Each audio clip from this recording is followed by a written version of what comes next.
అయ్యా అయ్యా ఓ ఎత్త తీసుకెళ్ళిందా ఆ పిల్ల. అయినా ముక్కు మొగం తెలియనా నేను నడు రోడ్డు మీద పట్టుకుని నువ్వే నా మగుడు అనేయడం ఏంటండి అయ్యా, చాలా ఆశ్చర్యంగా ఉంది. ఇంతకీ ఎవరా అమ్మాయి? ఆ అమ్మాయి చేసిన పనికి చెప్పిన అబద్ధానికి నాకు ఆశ్చర్యం వేసింది అప్పలస్వామి. అలా తను నన్ను కొంత దూరం తీసుకెళ్ళాక నాకు భయమే సాగిపోయాను. చాలా హెల్ప్ చేశారు, థ్యాంక్స్ అండి.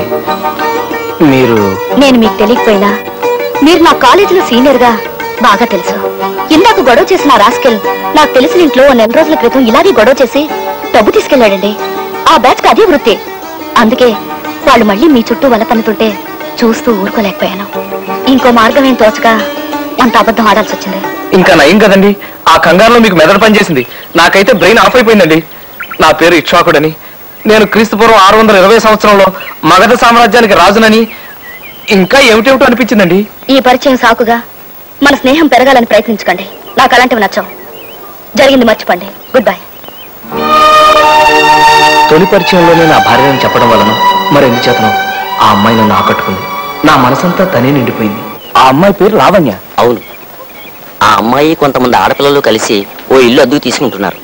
ఐసి జాగ్రత్త గురు, ఆ అమ్మాయికి బాగున్నాడు సుబ్బారావు అని.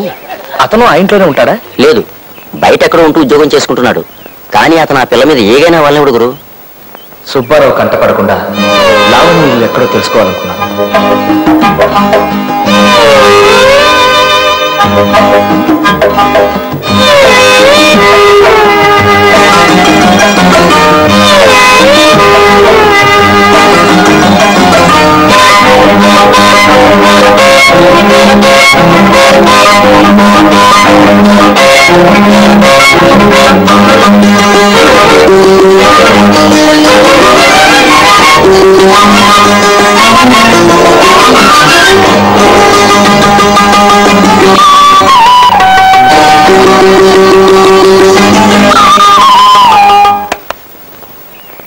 మిస్టర్, ఎవరు కావాలి?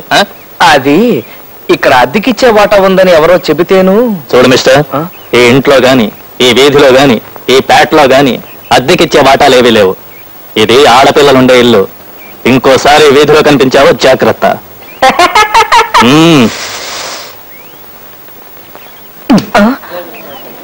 లావణ్య కోసమా? ఊరుకోరా. నువ్వు అమ్మాయి వెంట పడుతున్నావు అని కాలేజీ మొత్తానికి తెలుసురా. క్లాస్కి వెళ్ళే.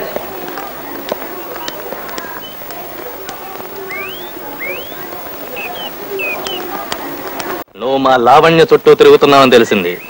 ఇంకోసారి అలా పిచ్చి వేషాలు వేసావంటే జస్ట్ నీ రైట్ హ్యాండ్ లెఫ్ట్ లెగ్ తెక్కొట్టి వాటికి దహన సంస్కారం జరిపిస్తాను. ఆ తర్వాత కర్రల సాయంతో కుంటడానికి కూడా వీలుండదు. జాగ్రత్త. Take care. మహా కోపిస్ట్లా అనిపించిన సుబ్బారావుని